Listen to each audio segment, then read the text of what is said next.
સુરતમાં કેન્દ્રીય સામાજિક ન્યાય અને અધિકારીતા રાજ્યમંત્રી રામદાસ અઠાવલે મુલાકાતે આવ્યા હતા। પ્રેસ કોન્ફરન્સમાં કેન્દ્રીય મંત્રી રામદાસ અઠાવલે કહ્યું કે સોનિયા ગાંધીની હવે ઉંમર થઈ છે, સાથે જ તેમની લોકસભામાં હારનો ડર હોવાથી પણ તેઓ રાજ્યસભામાં ગયા હોવાનું લાગી રહ્યું છે। તેમની પાર્ટીએ મહારાષ્ટ્રમાં 1 અને ઉત્તર પ્રદેશમાં 2 સીટ માટેની માંગણી કરી છે। જો ટિકિટ મળશે તો પોતે પણ નાસિક શિરડીથી ચૂંટણી લડશે તેમ તેમણે વધુમાં ઉમેર્યું હતું। मेरा नाम रामदास आठवले છે। મને નરેન્દ્ર મોદીના સરકારમાં સોશિयल जस्टिस एंड एम्पावरमेंट MOS છું। तो आज मैं यहाँ एक RPI के प्रोग्राम के लिए मैं इधर आया था। यहाँ जनादेश नाम का एक डेली न्यूज़पेपर है और उनका इन्होंने अपना चैनल भी है। उनके ऑफिस का उद्घाटन करने का भी प्रोग्राम था। उनका उद्घाटन करके मैं इधर आया हूँ और अभी रिपब्लिकन पार्टी ऑफ इंडिया के सूरत के कार्यकर्ताओं का सम्मेलन क्या हो रहा है?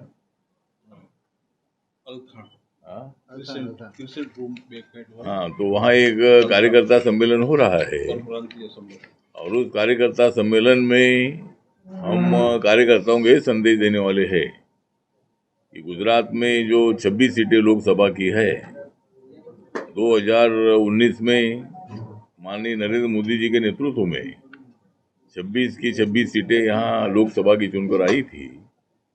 तो अभी रिपब्लिकन पार्टी 2019 में भी बीजेपी के साथ थी, 2014 में भी बीजेपी के साथ थी।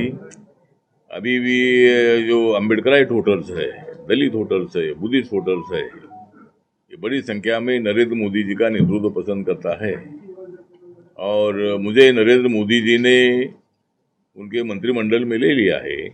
वैसा मेरे पार्टी का एक भी लोकसभा में मेंबर नहीं है, उसके बावजूद भी मुझे मंत्रिमंडल में स्थान मिला है।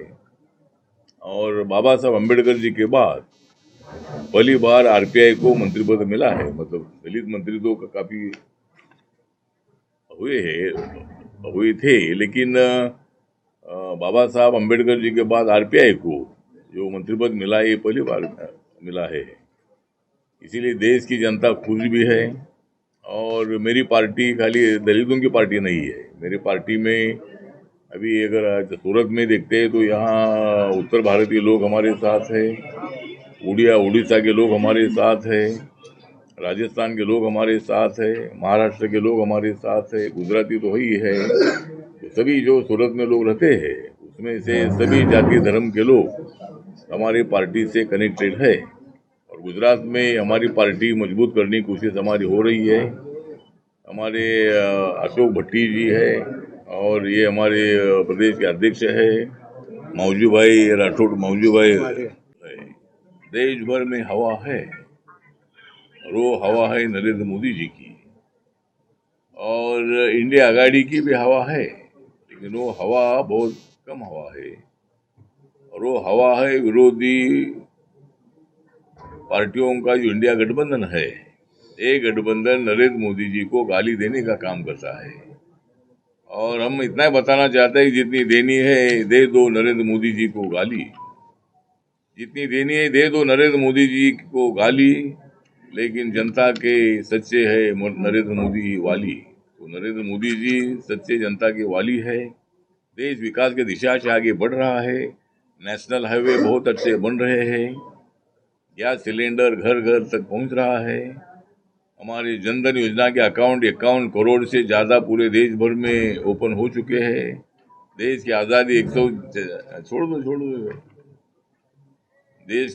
140 करोड़ है, उसमें 51 करोड़ लोगों ने अपने अकाउंट बैंक में खुलवाए हैं जनधन योजना के अंतर्गत। और बाकी के दूसरे लोगों के अकाउंट तो अलग ही है, उद्योगपतियों के, व्यापारियों के अलग ही है। लेकिन जनधन योजना जो शुरू हुई 2014 में, उनके अंतर्गत 51 करोड़ लोगों ने अपने अकाउंट बैंक में खुलवाए हैं। कम से कम 11 करोड़ लोगों को गैस सिलेंडर गांव-गांव में, बस्ती-बस्ती में, झुग्गी झोपड़ी में मिला है। और कम से कम 43 करोड़ लोगों को मुद्रा योजना का लोन मिला है। मोदी साहब ने 2016 में ये योजना शुरू की थी और 2015 में, और ये मुद्रा योजना के अंतर्गत 43 करोड़ लोगों को लोन मिला है, 50,000 से लेकर 10 लाख तक का। कि बैंक से बिना तारण बिना आठ ये लोन मिलता है। तो इतने लोगों को रोजगार मिला है। कम से कम 10 लाख लोगों को रोजगार देने का ऐलान, सरकारी नौकरी केंद्र की देने का ऐलान किया गया था। और अभी तक 10 लाख नौकरियां इस साल में पूरी करने की कोशिश मतलब हमारे सरकार की ने पूरी की है। तो बहुत सारे लोगों को रोजगार देने का काम हुआ है। कम से कम 149 जो एयरपोर्ट है उनको डेवलप किया गया है, वहाँ हजारों लोगों को रोजगार मिला है। तो इसी तरह मतलब काम बढ़ता जा रहा है। और मोदी जी का नेतृत्व तो इतना है कि वह 2G से कम घोटाला है। ये जब कांग्रेस पार्टी के कार्यकाल में हुआ था, कोयला घोटाला हो, कॉमनवेल्थ घोटाला हो, ऐसे अनेक घोटाले कांग्रेस के टाइम पर हुए थे। और नरेंद्र मोदी जी एक जिम्मेदार मुख्यमंत्री के नाते उन्होंने गुजरात का विकास किया था। उन्होंने एक स्कीम बनाई थी कि आधे घंटे में एम्बुलेंस, अगर कोई गांव में कोई आदमी बीमार होता है तो ये नंबर पर फोन करेंगे तो आधे घंटे में वहाँ एम्बुलेंस आकर पहुंची थी, मतलब आज भी पहुंचती है। तो ये स्कीम यहाँ उन्होंने शुरू की थी। यहाँ के रोड भी बहुत अच्छे बनाए थे और सभी जातीय वर्गों को साथ लेने का काम उन्होंने यहाँ किया है। तो इसीलिए उनको देश का प्रधानमंत्री बनने का मौका मिला। और देश के आज तक के जो भी प्रधानमंत्री हुए, पंडित जवाहरलाल नेहरू से भी ज्यादा मतलब माननीय नरेंद्र मोदी जी पॉपुलर प्रधानमंत्री है। बीच में एक सर्वे हुआ था वर्ल्ड का और उसमें नरेंद्र मोदी जी को 76% लोगों ने पसंदी दी और दुनिया के सबसे पॉपुलर नेता के रूप में आज नंबर 1 पर नरेंद्र मोदी जी है। हम इकोनॉमी में 10 नंबर पर थे, अभी 5 नंबर पर हम आए हैं। अभी 2024 में हमको मौका मिलेगा तो हम 3 नंबर पर जाएंगे और 5 साल का मौका मिलेगा तो हम 2 नंबर पर जाएंगे और 5 साल का मौका मिला तो हम 1 नंबर पर जाएंगे। और अगर हम 3 नंबर पर जब आते हैं तब अमेरिका 1 नंबर पर, चाइना 2 नंबर पर और 3 नंबर पर इंडिया रहेगा। तो इकोनॉमी भी हमारी डेवलप हो रही है। 80 करोड़ लोगों को कम से कम अगले 5 साल के लिए, अभी 4 साल से अनाज फ्री में मिल ही रहा है, अगले 5 साल तक 80 करोड़ लोगों को फ्री में अनाज देने का ऐलान माननीय नरेंद्र मोदी जी ने किया है। दिव्यांग जनों को मैक्सिमम मतलब मदद करने की कोशिश हमारी है। सुगम्य भारत योजना जो है ये दिव्यांग जनों के लिए शुरू की। और दिव्यांग जनों को डिसेबल कहना ठीक नहीं, उनके पास एबिलिटी होती है लेकिन उनको डिसेबल कहना ठीक नहीं है।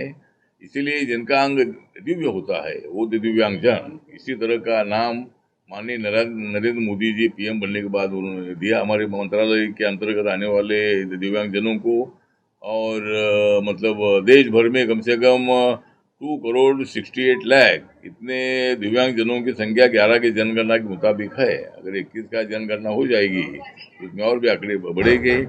उनके लिए स्वतंत्र मंत्रालय हमने किया है, हमारे मंत्रालय के अंतर्गत ही है। लेकिन सेक्रेटरी जो है, सेक्रेटरी पहले एक ही रहता था हमारे मंत्रालय को, लेकिन दिव्यांग जनों के लिए अलग एक सेक्रेटरी हमने बनाया है।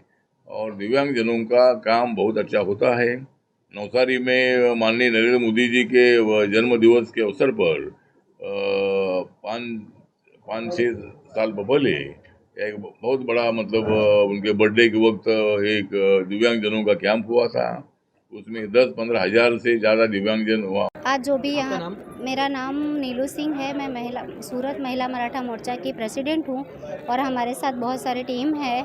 और मैं यही कहना चाहती हूँ कि तहे दिल से सर हमारे यहाँ आए और हमें मतलब हमारे साथ रहे इतने समय तक, हमें बहुत अच्छा लगा और बहुत अच्छा मतलब लगा हमें यहाँ पे आके। और हमारी ये बहनें हैं, इन्होंने भी बहुत मेहनत की यहाँ पे सर को मिलने के लिए और सर से मिले भी। और आज का कार्यक्रम बहुत अच्छा रहा। Thank you. और डॉक्टर रामदास अठावले सर आए थे, उनके साथ अशोक कुमार भट्टी सर आए थे और गुजरात की अध्यक्ष महिला अध्यक्ष लीलाबेन वाघेला आया था। मुकेश गुरव, दिव्यांग न्यूज, सूरत।